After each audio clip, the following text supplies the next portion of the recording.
ತಾಯಿ ನೀನೇ ಕರ್ಯಮ್ಮ ದೇವಿ, ಗುಡಿಯೋ ಗುಡಿಯೋ ಗಚ್ಚಿನ ಗುಡಿಯೋ ಗದ್ದಿಗೆ ನಿನ್ನದು ತಾಯಿ. ತಾಯಿ ಯುಗಾದಿ ಪಾಡದನು ನಿನ್ನ ಓಕಿ ನಡೆಯತದ, ಊರಿನ ಜನರ ನಡುವೆ ಸಡಗರ.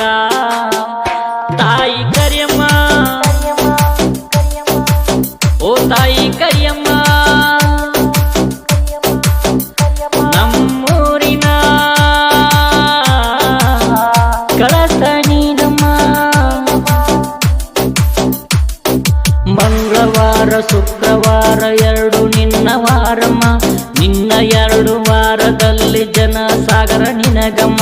ನೀನು ವರ ಕೊಟ್ಟರ ತಾಯಿ ಜನರ ಜೀವನ ಪಾವನ, ನಿನ್ನ ಗುಡಿಗೆ ಭಕ್ತರು ಬಂದು ವರವ ಬೇಡತಾರ.